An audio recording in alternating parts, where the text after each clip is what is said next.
Good evening, fellow Toastmasters, our guest, Betty. My title this evening is I'm Mad as Hell.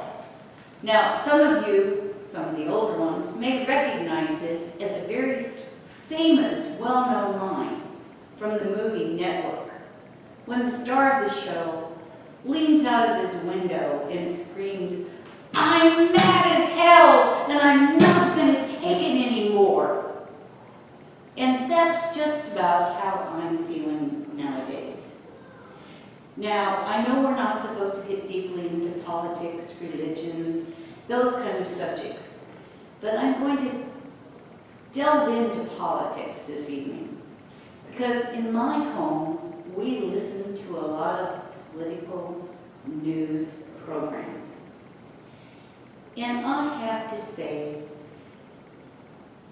it just really gets under my skin, because it seems to me that the people that we have elected to public office don't do their jobs. And I'm not talking about any particular political party.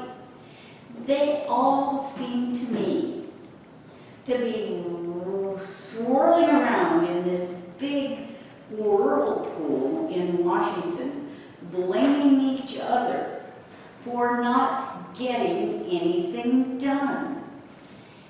Now, I'm sure you all remember when the bridge collapsed in Minnesota. Iowa has a lot of bridges.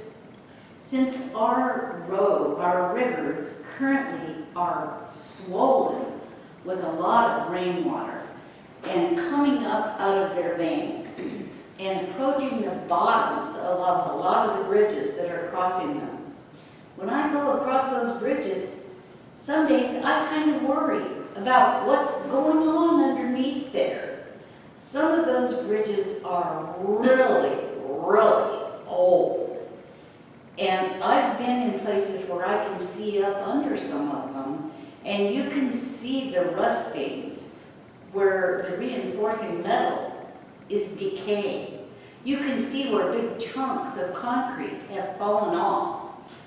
Now, I don't want to be a victim of a huge chunk of concrete falling through the windshield of my car someday because some politician in Washington, D.C. is so concerned with blaming the other party for not doing anything that they don't take the steps they need to take to protect the citizens they were elected to represent and get on the job, get the money together, and fix all of the things in this country that are falling apart. So my challenge to all of you and to as many other people as I can bring this subject up with without losing permanent friends is go out there, pay attention to what the politicians are stressing. Are they promising to address these issues? Or are they blaming somebody else?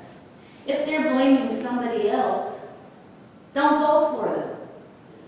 Vote for the person who lays out a reasoned program for addressing these issues and coming up with the funds and coming up with the measures and the agreement to work with everybody else in Congress to actually get something done.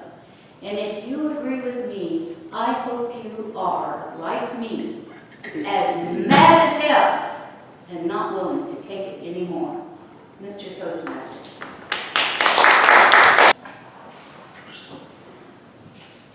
We heard Sandra express her pain at politicians who don't do their jobs.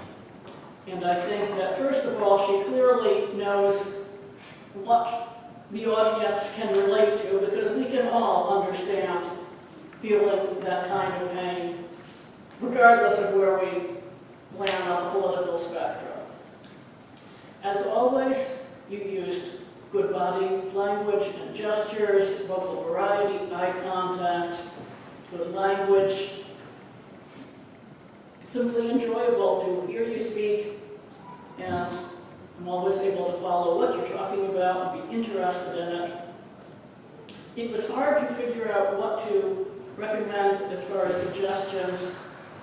The one thing that was noticeable to me is, due to your somewhat diminutive size, I could tell you were using gestures, but I couldn't quite see them when you were behind here. Sometimes you moved aside, either way, which is good, despite your mobility limitations that you're able to, but other times you were here and your gestures were hidden.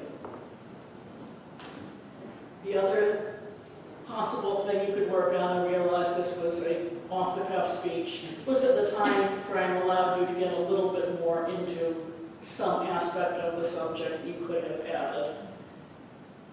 But it was a speech we can all relate to and understand and appreciate. And I hope that we all will take it to heart. And General